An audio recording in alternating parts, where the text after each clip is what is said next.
Sexual harassment is a type of harassment involving the use of explicit or implicit sexual overtones, including the unwelcome and inappropriate promise of rewards in exchange for sexual favors. Sexual harassment includes a range of actions from verbal transgressions to sexual abuse or assault. Harassment can occur in many different social settings such as the workplace, the home, school, churches, etc.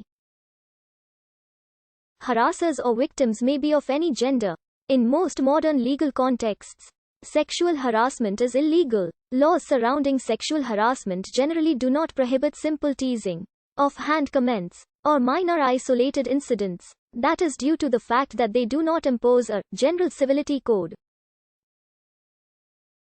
In the workplace, harassment may be considered illegal when it is frequent or severe, thereby creating a hostile or offensive work environment, or when it results in an adverse employment decision.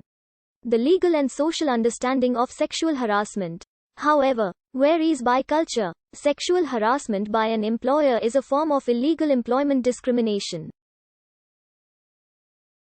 For many businesses or organizations, preventing sexual harassment and defending employees from sexual harassment charges have become key goals of legal decision-making. The modern legal understanding of sexual harassment was first developed in the 1970s.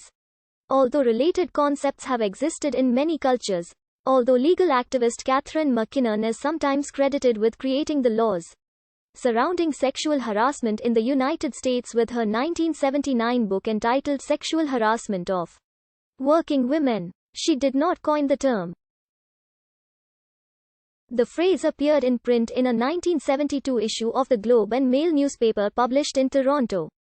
An early use of the term was in a 1973 report about discrimination called Saturn's Rings by Mary Rowe, Ph.D. At the time, Rowe was the Chancellor for Women and Work at the Massachusetts Institute of Technology.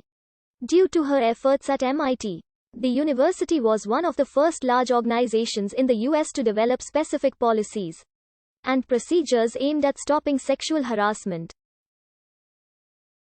Rowe says that harassment of women in the workplace was being discussed in women's groups in Massachusetts in the early 1970s. At Cornell University, instructor Lynn Farley discovered that women in a discussion group repeatedly described being fired or quitting a job because they were harassed and intimidated by men. She coined the term sexual harassment to describe the problem, and described it at length in 1975 testimony before the New York City Human Rights Commission. In the book In Our Time, Member of a Revolution, journalist Susan Brown Miller says the women at Cornell became public activists after being asked for help by Carmita Dickerson Wood, a 44-year-old single mother who was being harassed by a faculty member at Cornell's Department of Nuclear Physics. Farley wrote a book, Sexual Shakedown: The Sexual Harassment of Women on the Job, published by McGraw-Hill in 1978 and in a paperback version by Warner Books in 1980.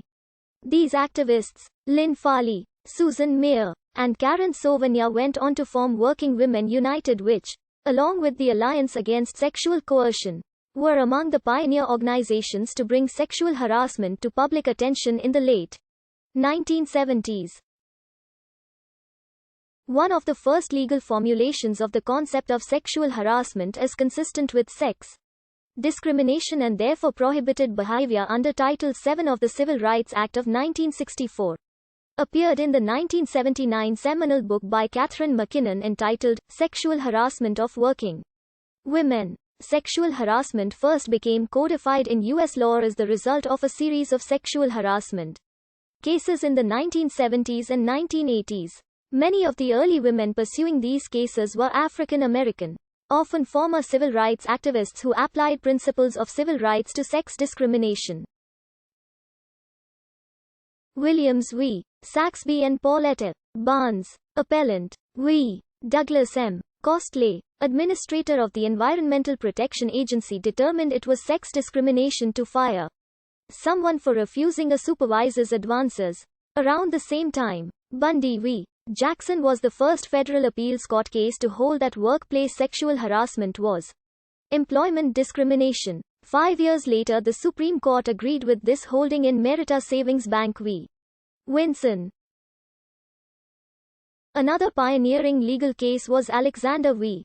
Yale, which established that the sexual harassment of female students could be considered sex discrimination under Title IX, and was thus illegal. The term was largely unknown until the early 1990s when Anita Hill witnessed and testified against Supreme Court of the United States nominee Clarence Thomas.